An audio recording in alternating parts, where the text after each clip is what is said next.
Friends, welcome to my channel. ఈరోజు ఏం special చేసి చూపించబోతున్నానో తెలుసా? ఎర్రపప్పు క్యాబేజ్ కర్రీ అనమాట.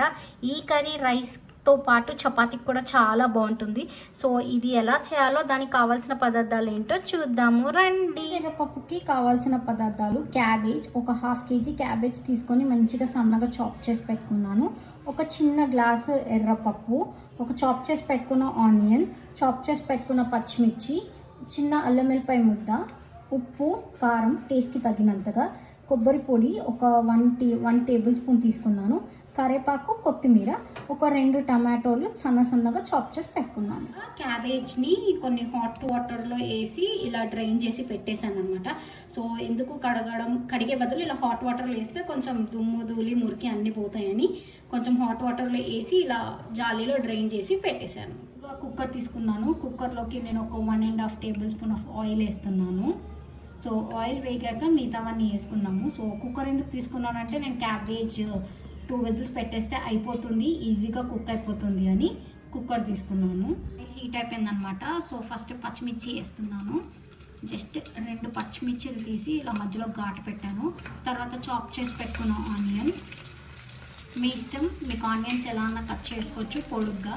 సో మేము ఇలా సన్నగా కట్ చేస్తాను చిన్నగా. తర్వాత కొంచెం కరివేపాకు ఇవి వేసుకున్నాక ఒకసారి ఇలా టాస్ చేసుకున్నాము. సో ఉల్లిపాయలు కొంచెం వేగాలి, కొంచెం లైటిష్ బ్రౌన్ రావాలి. సో అప్పటి వరకు ఇందులో వేయించుకున్నాము. సో ఉల్లిపాయలు వేగితేనే బాగుంటుంది, మంచి దాని ఫ్లేవర్ వస్తుంది ఉల్లిపాయలు. సో అవి మంచిగా కొంచెం లైట్ బ్రౌన్ వచ్చేంత వరకు వేయించుకున్నాము. ఇందులోకి అల్లం వెల్లిపాయ ముద్ద వేస్తున్నాము. ఇది నాకు కొంచెం వేగితే టేస్ట్ బాగుంటుంది అని పచ్చిగా ఉండదని. అలాగే ఇందులోకి కొంచెం పసుపు వేస్తున్నాను. జస్ట్ చిటికేడు పసుపు, మనకి పసుపు మ్యాండేటరీ కదా. సో కలరింగ్ కూడా బాగా వస్తుంది. మొన్న ఏదో చేస్తూ అన్నీ కలిపాను, పసుపు వేయడం మర్చిపోయాను. లాస్ట్కి ఇది ఏంటమ్మా ఉడుకుతుంటే నాకు కలర్ ఏంటి ఇలా వస్తుంది అంటే అప్పుడు పసుపు వేయలే అని అర్థమైంది. సో పసుపు వల్ల కూడా కొంచెం కూరలకి కలర్ వస్తుంది. సో ఇలా అల్లం వెల్లిపాయ పేస్ట్ వేయించుకుంటేనే బాగుంటుంది, లేకపోతే పచ్చి కనిపిస్తుంది, ఆ ఫ్లేవర్ తెలిసిపోతుంది. వేగితేనే బాగుంటుందని ఇలా కొంచెం లిటిల్ బిట్ ఒక 1-2 మినిట్స్ వేయించితే సరిపోతుంది. ఇందాక డ్రైన్ చేసి పెట్టుకున్నాం కదా క్యాబేజ్, అది వేసేస్తున్నాము.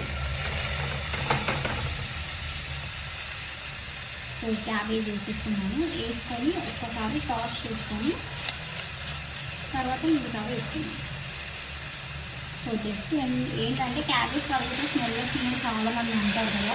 సో అందుకని నేను ఏం చేశానంటే దానిలో కొంచెం మరిగే వాటర్లో వేసి ఇలా ఒక 2 మినిట్స్ నుంచి తీసేసాను. ఎలాగో కుక్కర్లో వేస్తా కదా ఉడుకుతుంది అని. సో ఇప్పుడు ఇందులోకి చాప్ చేసి పెట్టుకున్న టమాటోస్ వేసేస్తున్నాను. టమాటోస్ వేసేసుకొని ఉప్పు కారం కూడా వేసేసి అన్నీ కలిపి కుక్కర్ మీద వేసేస్తాను. సో సాల్ట్ ఒక 1.5 టేబుల్ స్పూన్ వేస్తున్నాను. అలాగే కారం చూసి వేయండి, ఎందుకంటే 2 పచ్చిమిర్చి వేసాను కదా. సో అందుకని ఒక 1 టీ స్పూన్ ఆఫ్ కారం వేస్తున్నాను. సో అన్నీ ఇలా వేసి ఇలా కలుపుకోవడమే. జస్ట్ ఒక 2 మినిట్స్ కొంచెం ఉడకనిచ్చి అప్పుడు పప్పు వేసేసి విజిల్ పెడతాను. ఓకే, నేను ఎర్రపప్పు కడిగి పెట్టాను కదా, అది వేసేస్తున్నాను పైనే. జస్ట్ ఏమీ కలపను, ఇంకా మూత పెట్టేస్తాను.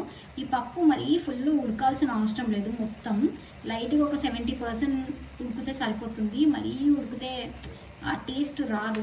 పప్పు కాదు కదా, జస్ట్ క్యాబేజీని కాంబినేషన్ కాబట్టి. సో జస్ట్ మొత్తం వేసేసి దీంట్లో కొంచెం కొత్తిమీర వేస్తున్నాను. చాప్ చేసి పెట్టుకున్న కొత్తిమీర వేసి విజిల్ పెట్టేయడం. చాలా ఈజీ రెసిపీ.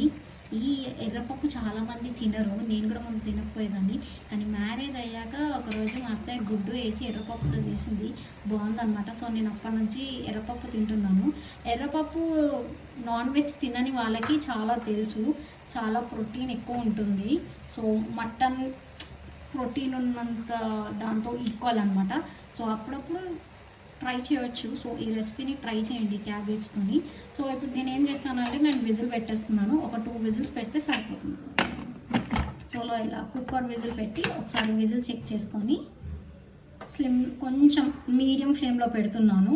సో ఒక 2 విజిల్స్ అయ్యాక చూద్దాం. విజిల్ పోయిందనమాట. సో కుక్కర్ తీస్తున్నాను మూత. మంచిగా అయింది. ఇప్పుడు ఏం లేదు, జస్ట్ దీని మీద కొంచెం కొబ్బరి పొడి వేసేసి ఒక 1 టేబుల్ స్పూన్ కొబ్బరి పొడి, జస్ట్ అంటే ఉట్టిగా రైస్కి తింటాం కదా, అందుకని కొంచెం గ్రేవీ లాగా ఉండాలని కొంచెం కొబ్బరి పొడి వేసి స్టవ్ మీద ఒక 5 minutes కలిపి తీసేసుకుందాం.